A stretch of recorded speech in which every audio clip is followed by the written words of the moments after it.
Hai sahabat Historia, tahukah kamu negeri kita yang terkenal dengan nama Indonesia ini juga dikenal dengan sebutan Kepulauan Nusantara. Sementara kaum kolonial barat menyebutnya dengan Tanah Hindia. Sejarah telah mencatat bahwa kekayaan Nusantara begitu luar biasa sehingga diibaratkan sebagai mutiara dari timur. Oleh karena itu, tidak mengherankan kalau Kepulauan Nusantara ini menarik perhatian kongsi-kongsi Eropa untuk menguasainya.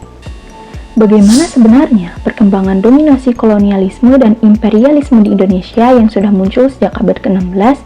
Berikut kita akan bahas. Simak baik-baik ya. Di dalam sejarah bangsa-bangsa di dunia, dikenal adanya penjelajahan samudra. Aktivitas penjelajahan samudra ini dalam rangka menemukan dunia baru. Pertanyaannya adalah, daerah mana yang dimaksud dunia baru itu?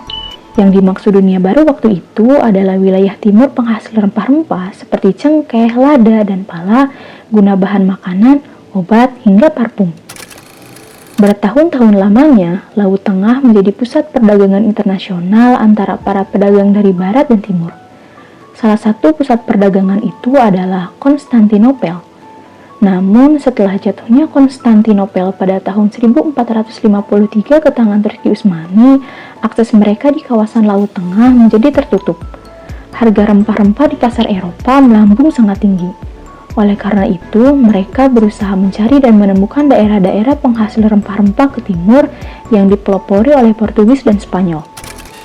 Tujuan mereka melakukan penjelajahan adalah terkait dengan 3G. Pertama, gold. Memburu kekayaan dan keuntungan dengan mencari dan mengumpulkan emas serta bahan-bahan lain yang sangat berharga. 2. Glory. Memburu kejayaan, superioritas, dan kekuasaan.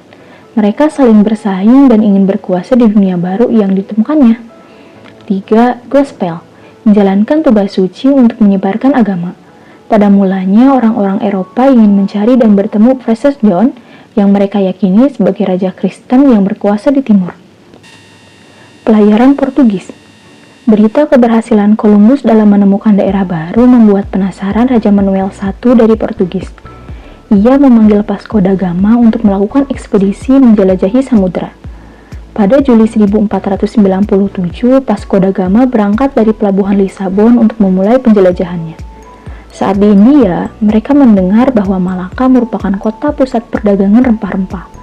Oleh karena itu, dipersiapkan ekspedisi lanjutan di bawah pimpinan Alfonso de Albuquerque. Portugis mulai memasuki wilayah Nusantara yang disebutnya sebagai Tanah Hindia. Pada tahun 1511, armada Portugis berhasil menguasai Malaka. Dengan dikuasainya Malaka oleh Portugis pada tahun 1511, menyebabkan perdagangan orang-orang Islam menjadi terdesak. Para pedagang Islam tidak lagi bisa berdagang dan keluar masuk dengan bebas di kawasan Selat Malaka karena Portugis melakukan monopoli perdagangan. Tindakan tersebut mendapatkan protes dari penguasa kerajaan Demak. Di bawah pimpinan Pati Unus, Demak menyiapkan pasukan untuk melancarkan perlawanan terhadap Portugis di Malaka. Tahun 1513, pasukan Demak yang berkekuatan 100 perahu dan ribuan prajurit mulai melancarkan serangan ke Malaka. Tetapi karena kalah dalam persenjataan, serangan Demak belum berhasil. Posisi Portugis pun menjadi semakin kuat dan terus berusaha memperluas monopolinya. Penjelajahan Spanyol. Orang-orang Spanyol yang diprakarsai Christopher Columbus merencanakan penjelajahan samudra untuk menemukan tanah penghasil rempah-rempah. Columbus mendapat dukungan termasuk fasilitas dari Ratu Isabella. Tanggal 12 Oktober 1492, rombongan Columbus berhasil mendarat di Kepulauan Bahama dan Haiti. Columbus pun diakui sebagai penemu daerah baru yakni benua Amerika. Berdasarkan catatan-catatan yang telah dikumpulkan Columbus, Magellan mengambil jalur yang mirip dengannya. Di Filipina, ia terbunuh dalam pertempuran melawan orang-orang Mactan. Rombongan Magellan yang selamat di bawah pimpinan Sebastian Elcano terus berlayar ke arah selatan. Pada tahun 1521, mereka sampai di Kepulauan Maluku. Kapal-kapal Elcano pun kembali bertolak ke Spanyol dengan membawa rempah-rempah. Belanda. Di tengah-tengah revolusi tahun 1566, kegiatan perdagangan orang-orang Belanda di Lisabon terus berkembang dan masih berjalan normal.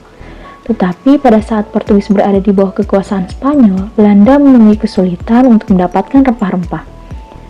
Pada tahun 1595, pelaut Belanda yang lain yakni Cornelis de Houtman dan Pieter de Keyser memulai pelayaran. Tahun 1596, Cornelis de Houtman beserta armadanya berhasil mendarat di pelabuhan Banten dengan niat awal untuk berdagang. Dengan melihat pelabuhan Banten yang begitu strategis dan adanya hasil tanaman rempah-rempah, Cornelis de Houtman berambisi untuk memonopoli perdagangan di sana. Ia dan armadanya diusir oleh rakyat Banten dan segera kembali ke Belanda.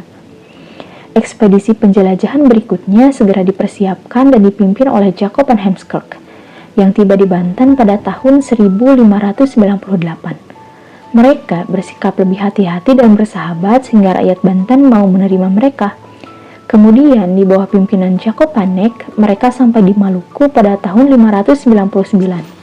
Kedatangan Belanda ini diterima dengan baik dan diberi kebebasan untuk berdagang, sehingga semakin banyak kapal-kapal dagang yang berlayar menuju Maluku. Penjelajahan Inggris. Dalam pelayarannya ke dunia timur untuk mencari daerah penghasil rempah-rempah, Inggris pertama kali sampai ke Nusantara pada tahun 1579 di bawah pimpinan Francis Drake dan Thomas Cavendish. Inggris membentuk beberapa kantor dagang di sana pada tahun 1604. Misalnya di Ambon, Makassar, Jepara, dan Jayakarta. Nah, berdasarkan informasi tersebut, bersama kelompokmu, cari tahu lebih lanjut dan buatlah uraian tentang sejarah kolonialisme dan imperialisme di Indonesia dengan rinci, sistematis, dan logis dari sumber yang relevan. Tuangkan uraian tersebut semenarik mungkin dalam bentuk PowerPoint. Sampai di sini dulu pertemuan kita kali ini. Sampai jumpa lagi di lain kesempatan. Dadah!